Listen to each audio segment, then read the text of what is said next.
All right. Hi, Paul Sackett, Good News Planet. October is Energy Action Month, and hopefully every other day also is energy concerning as well. Learn how the Army Reserve is protecting our nation's energy security. We have Colonel Daniel Cederman, Director, Army Reserve Installation Management Directorate, with us. Hi, good morning. How are you today, Colonel? Morning. No, good. Thanks for asking. You know, the Colonel started by saying, I think the sun's going to come out. That sun it's very large, the sun, and the sun can do a lot of good, I think, for energy. Wouldn't you agree?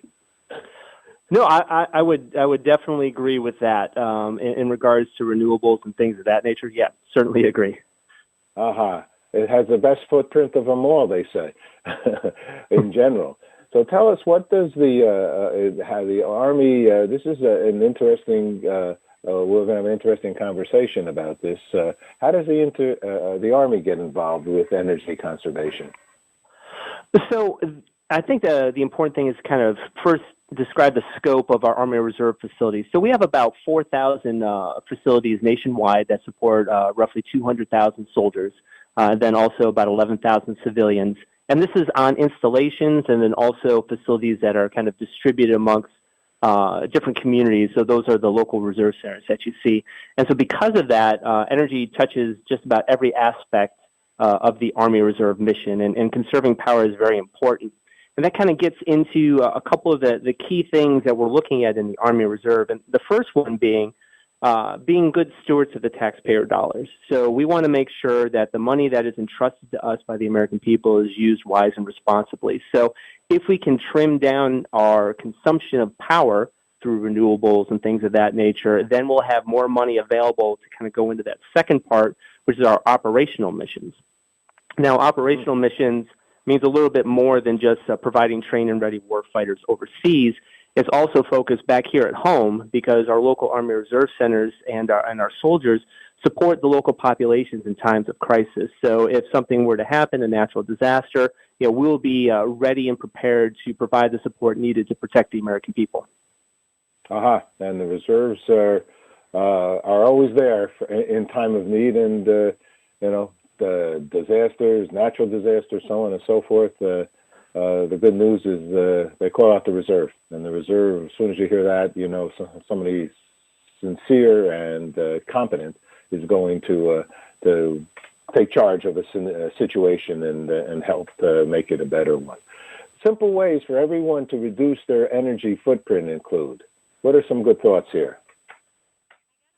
So for individuals, really, with the changing work environment right now, as more people are working from home, one of the things that we've been looking at, and everyone can look at, is as that transition's happened, companies are no longer responsible for the energy conservation. It's more of an individual responsibility now, and you have a lot more direct impact. So what we've been asking for our soldiers to do, and everyone can do at home, is really kind of take a look at that workspace and do a couple different things. So trying to maximize natural light, maybe replacing light bulbs with more energy efficient ones, LEDs, things of that nature, unplugging electronics that aren't in use, energy saving modes on those electronics, even replacing the filters in their buildings or in their houses. And all these different steps not only reduce the usage, but will reduce those costs, and giving everyone a little bit more money back that they can put to more important things. And for the Army Reserve, that goes back to making sure we're good stewards of those taxpayer dollars.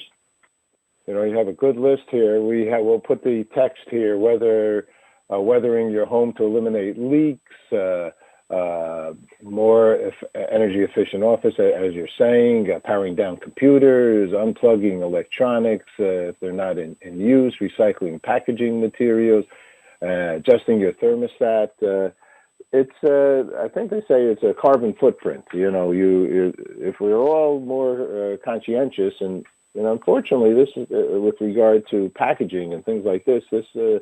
We have a lot of waste in I think more than most of the world as far as throwing things out. You have to give thoughtfulness. Would you say, Colonel, to actually you get a package. You're now with everybody mailing and sending stuff. you got to be really, how can I reuse that at least and not put it into a dump or somewhere? I mean, it goes somewhere and it causes pollution. What's your thought? Well, I wholeheartedly agree that the waste and consumption and things of that nature are things that we have to look at from an energy perspective, but also from a water perspective and a waste perspective. Kind of some of the things that we're doing to kind of look at some of those modern solutions. We're looking at microgrids from the power perspective, battery storage, renewable energies. Going back to what you talked about, the sun. We're actually pursuing a lot of renewable energy efforts with solar and wind. In fact, last year we installed about 13 gigawatt hours worth of renewable energy at installations across the Army Reserve, which is about the equivalent to power 1,800 American homes. And talking about waste, this is interesting. So we are doing another initiative doing waste to energy systems. So we're trying to, if we do have waste that can't be recycled, we can actually transform that into usable electricity at the local level. Mm-hmm. Yeah, that's another reduce, reuse, recycle, I think, is the mantra that a lot of people speak on. And actually, environment is really a big area for our Good News broadcast. We helped create the International Day of Water with the United Nations and our Earth Days, the original Earth Day, the other Earth Day in April, the end of April, the one in March, and blah, blah, blah. Every day is an Earth Day, so we're speaking about it. Let me ask a question about Army Reserve installation management. So when you now look at a installation, let's say, of any sort, you're giving these thoughts to that installation in regard to energy efficiencies? Yes, definitely. And that seems sometimes when people think of the Army Reserve, you think of that operational mission. You think of the soldiers and the weapon systems and the things like that. But they need facilities to be able to support that. So when we think of installations, or the things that we look at is how can our buildings best enable them to get the training they need and be ready to support the American people. And one thing from the conservation perspective is we do installation energy and water plans at each one of our installations. So we take a hard look at how much water is being used, how much solid waste is being generated, how much electricity is being used, and find out ways to better manage that. As an example, we're installing solar arrays and microgrids with battery storage out of Fort Hunter Liggett, because in California it tends to have a lot of sunshine, so we're able to really generate a lot of power because we found we can really reduce the overall consumption of the regular power grid by putting in those renewables. If we have opportunities to put in wind, we'll do that as well.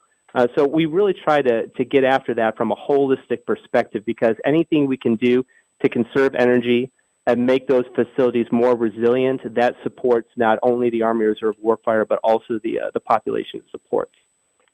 As a colonel with the Army Reserve, Dan Suderman, we're a Good News broadcast. What's good news for you? Well, good news for me, I really think we've made great strides in the conservation and resilience across the Army Reserve, which is allowing us to be those good stewards of the taxpayer dollars and really helping us be ready to respond during a crisis with resilient facilities in support of the American people. Good job. My hat's off to you. Thanks, Colonel. Appreciate the time. And thank you very much.